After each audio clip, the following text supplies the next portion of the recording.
So tingnan ninyo ha, ang 140 pieces na palabas natin na commercial hollow blocks natin, diba? Kitang kita ninyo kung paano tinadtad, diba? Commercial po ito, 140 pieces palabas.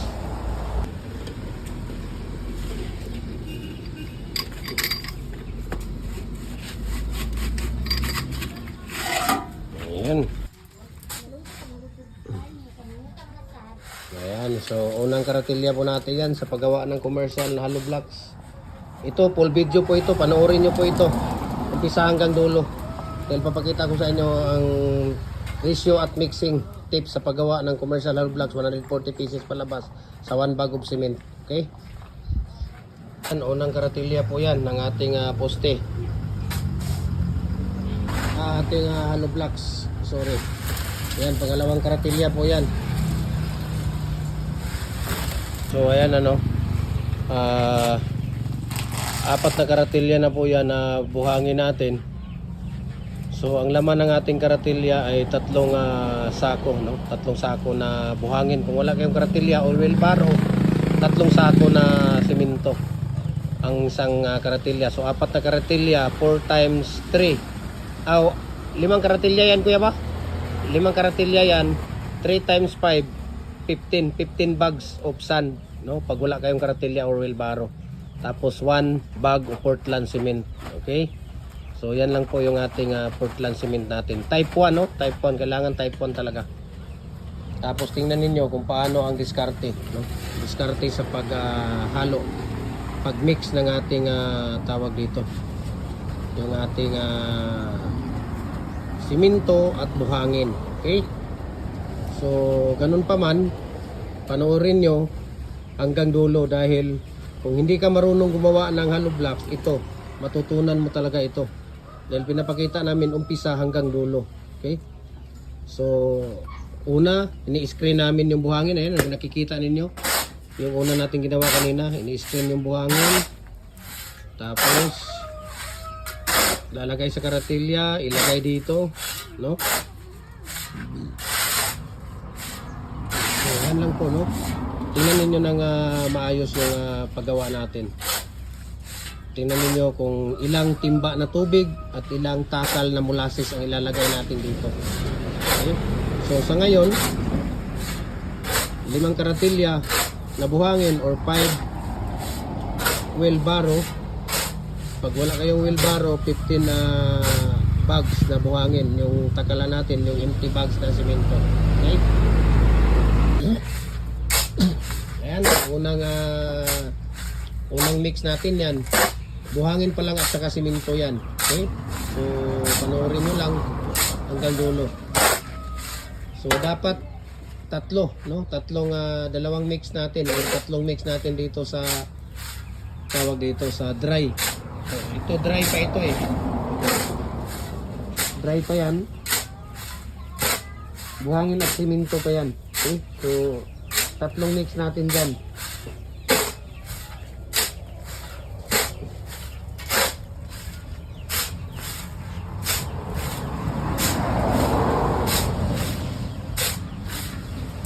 Apa yung unang hangin diri ba?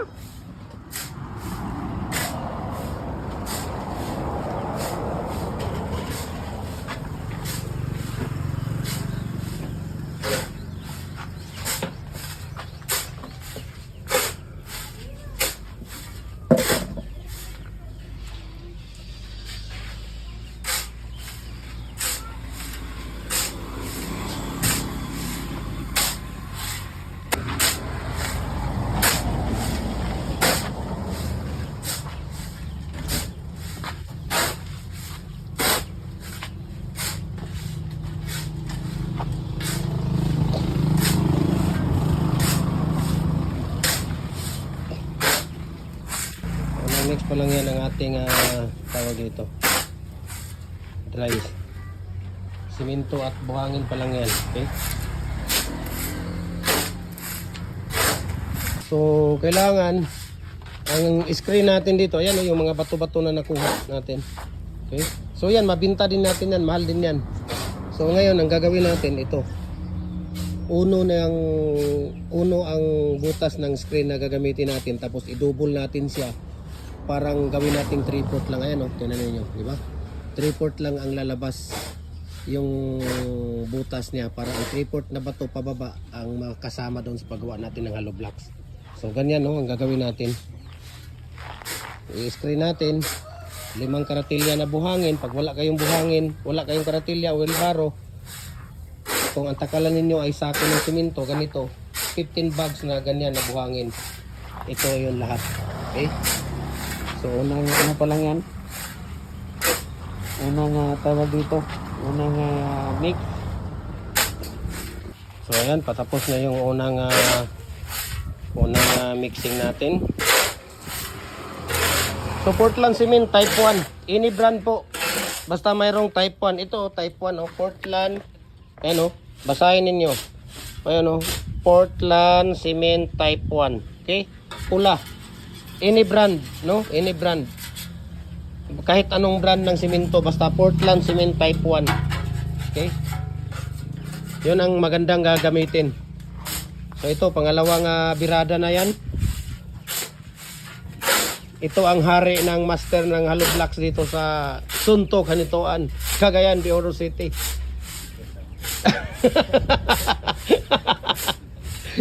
Kung gusto nyong kunin ito, wala problema. Magkano ang araw mo? Isang araw? Pag magtuturo? Pag nagturo ito, isang araw, 1,500. Pupunta dyan sa lugar ninyo, basta ilibre nyo siya ng pamasahe. Pamasahe, tapos tirahan niya dyan at pagkain. Matagal na yung isang linggo dyan kung ang tuturuan niya ay baguhan. Ayan, isang linggo lang yan, pinakamataas na yan. Walang problema, Luzon, Visayas, Mindanao, pumupunta ito. I-message mo lang ako, share ko sa inyo ang contact number nito. Kaya maganda ito. Dahil bata pa ito nagumpisa.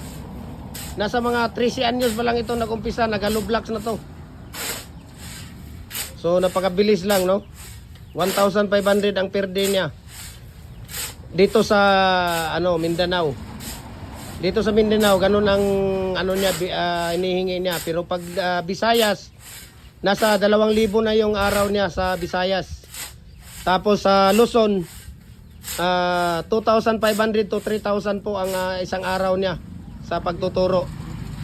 Libre pamasahe, pagkain, tulugan niya dyan, back and forth na pamasahe, walang problema yan.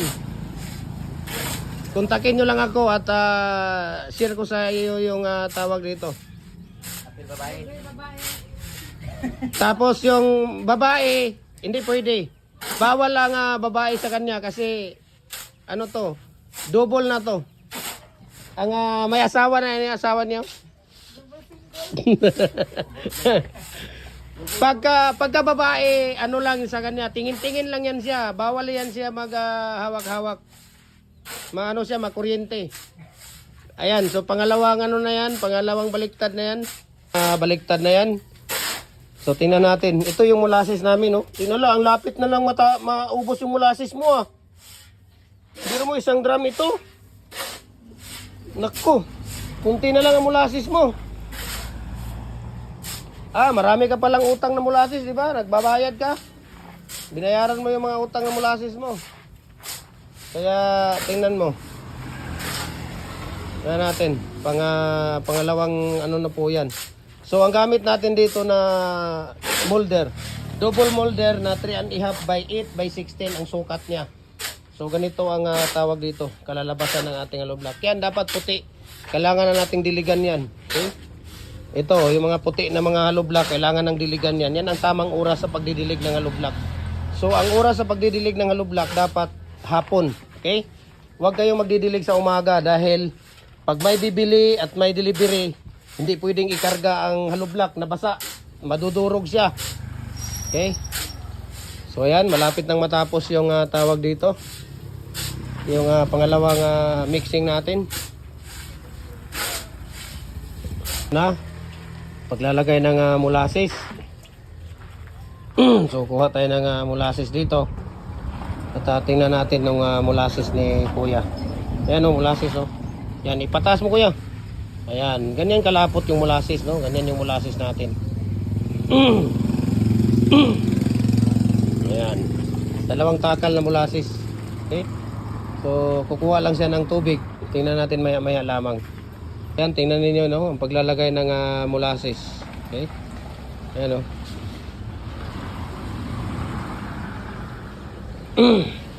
So, yan yung molasses natin. At ngayon, i-mix na dito ni Kuya yan yung molasses. Okay? So, tingnan natin. Paglalagay ng molasses.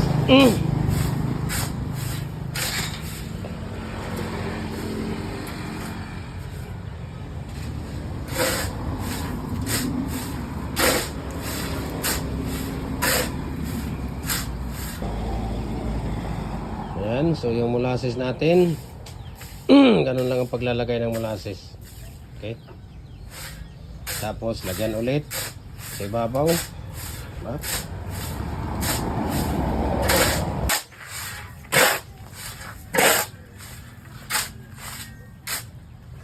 Tapos molasses ulit. Kuha ng molasses. Lalagay ulit. Ayan. Okay, kitang-kita nyo kung paano natin nilalagay yung molasses. So, rest assured na lahat ng buhangin malalagyan ng molasses. Okay? Ayan, so maglalagay ulit sa ibabaw.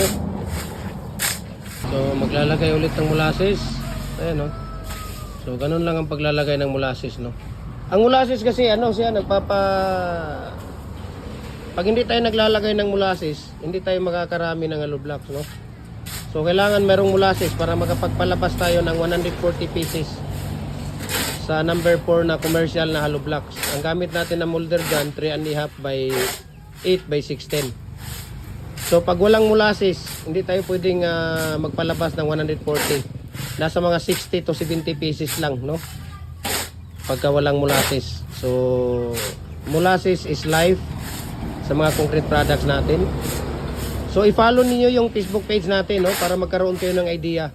Lahat ng concrete products natin, makikita niyo ang ratio at mixing. So, i-follow niyo yung Facebook page natin. Jim Hardware ang Kukulamber Concrete Products, Balulang Brands. Jim Hardware ang Kukulamber Concrete Products, Kanituan Brands. Tripoli and F Kukulamber. Ang ating personal Facebook account, Felix Tan Pagikan Jr. Ang ating Instagram, Felix_Pagikan 2000. At saka yung ating TikTok account at Jim Hardware Cagayan de Oro or Felix Tan Pagikan Jr. Okay? Para magkaroon kayo ng idea. Lahat ng ating yung ating YouTube channel natin, Jim Hardware Cagayan de Oro. Ayan. So para magkaroon kayo ng idea, or kung hindi kayo marunong, i-type nyo lang yung gusto ninyong mga tawag dito, concrete products na gusto niyo at lalabas yan dyan. Halimbawa, bricks, mixing at tape sa paggawa ng bricks, lalabas yan. Okay? So i-follow niyo yan para magkaroon kayo ng idea. Lahat ng mga molder natin, we can ship nationwide. Luzon, Visayas, Mindanao, kahit saang sulok na ng mundo, kaya nga abutin ng ating kargo. I-message nyo lang ako, kagaya ng mga maliliit natin na mga molder. Okay, pagka sa Luzon, nasa mga 4 to 5 days lang siya. Pagka dito sa Visayas, nasa mga ano lang siya. Nasa mga 2 to 3 days lang siya. Pagka dito naman sa Mindanao, nasa mga ano lang siya, nasa mga 1 to 2 days lang po siya pag sa Mindanao. Okay? So, ngayon, maglalagay tayo ulit ng panibagong tawag dito, molasses. Okay? So, ito na po, pangalawang timpla natin sa molasses. Ayan o, yung molasses o. Okay? So, 1 takal na molasses. At lalagyan ulit ng tubig. So, ayan, naglalagay ng molasses. No? Lalagyan ng tubig.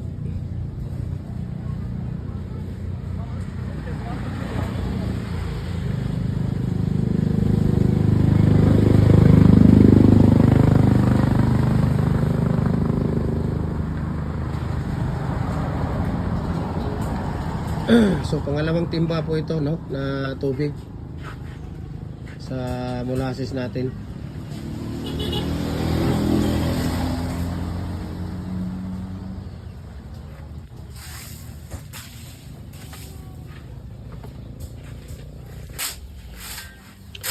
So pangatlong baliktad na po ito, no?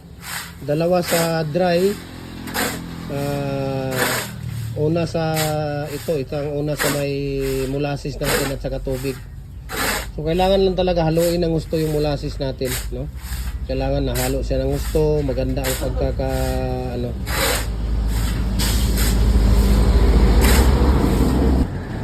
So ayan, maglalagay ulit ng molasses. Ayan. So kailangan lang talaga na siya, nalagyan ng molasses.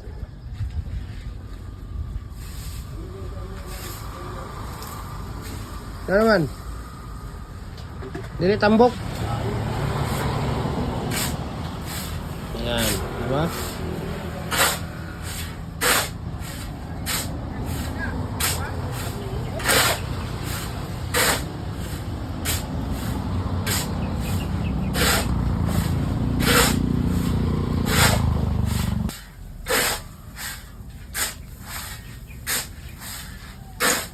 So kailangan din ang tamang pagtapon ng buhangin, no? So dapat ang buhangin nasa gitna para paghulog nakapaikot siya, no? Hindi basta-basta din ang pagtapon ng buhangin, no? Tingnan ninyo ang technique sa pagtapon ng pala sa buhangin, okay? So kailangan lang talaga sipag at tiyaga dito sa paggawa ng hollow blocks. Hindi basta-basta ang gumawa ng hollow blocks, no? Lalo na mano-mano, okay? Napakasilan po ang hollow blocks sa lahat ng ating concrete products. Hollow blocks at saka bricks ang pinakamasilan, no? Hollow blocks at saka louver at saka decorative dahil yung may mga butas sa gitna. So continue tayo, no, sa ating tawag dito, sa ating pagmimix ng molasses at saka buhangin. So ito ay pang-apat na mix na po yan, no? Yan, pang-apat na mix na po ito. Para gagawa na tayo ulit ng tawag dito. Gagawa tayo ulit ng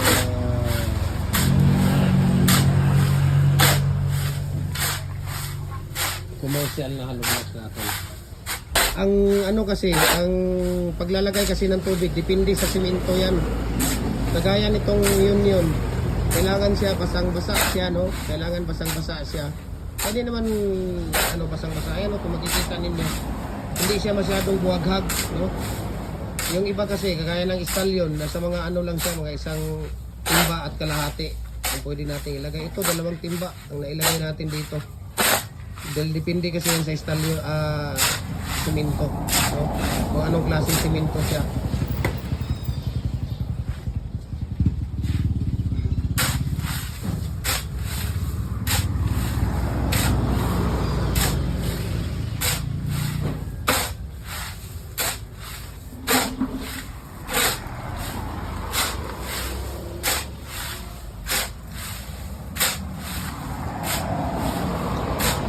So yun, pang-apat na baliktad na yan, no? Pang-5 niya, diretso na sa paggawa yan. So kailangan talaga 5 mixing ito.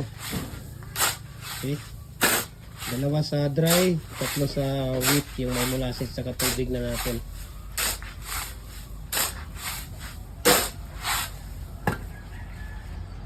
Ayan.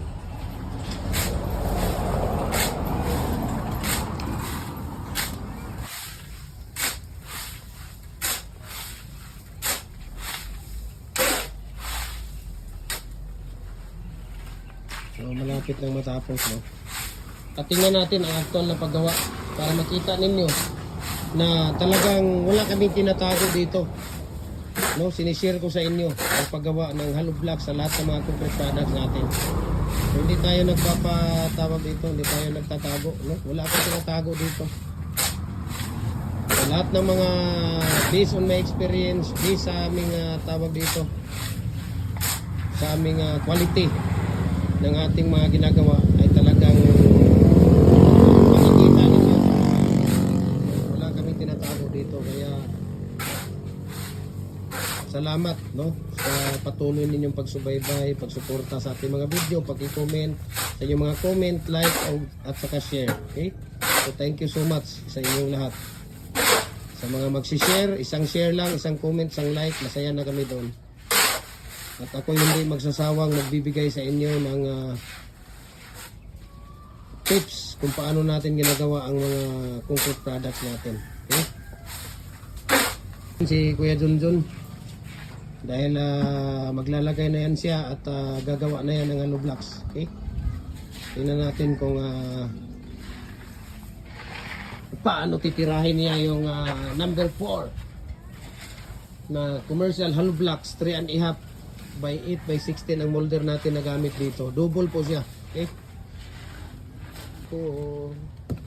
So ito, yan yung tawag dito natin, yung dakdakan natin, tinatawag. Tapos yung palo-palo natin dito, mudguard lang po ito, no? Mudguard, ayan, no? Ayan, yung mudguard. Bibili kayo ng mudguard at yan ang ipapatay ninyo sa butas ng inyong molder. Ayan, yung molder na yan. Yung butas ng molder, dyan ninyo yung mudguard, yan ang palo-palo natin. Napakabilis lang yan gawin. Mabilis lang gawin yan. Kaya sa mga gustong tawag dito magkaroon ng ganyan, mabilis lang yan. Bili lang kayo dyan sa malapit sa inyo. Maraming mudguard kahit sa sulok ng mundo, kahit sa sa inyo, maraming mudguard dyan. Bili kayo ng mudguard at magpapattern kayo doon sa butas para yan ang gawin ninyong palo-palo. Okay, so tingnan natin ang tirada ni Kuya Junjun dito. Limang baliktad yan, ha? Panglima na yan.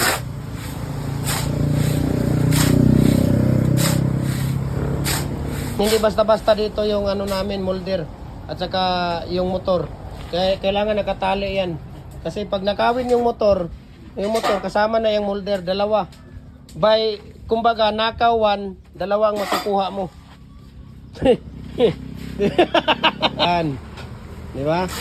So, gawa tayo ng tawag dito. Ito na yung kabuuhan ng ratio, mixing, tips kung paano natin ginagawa yung ating hollow blocks na commercial.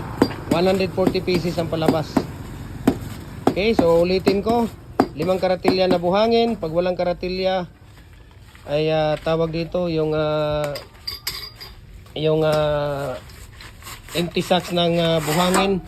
Ang gagawin ninyo ay tawag dito. Yun, ang gagawin ninyo ay 15 bags na sako ng simento. Ang takalan ninyo 15 bags na buhangin, 2 timba na tubig, 1 liter na molasses, 2 timba na tubig. Okay, 140 pieces ang palabas, 1 sako na Portland cement type 1. Okay. So yan lang po, no? Napakabilis po yung proseso natin. Ano?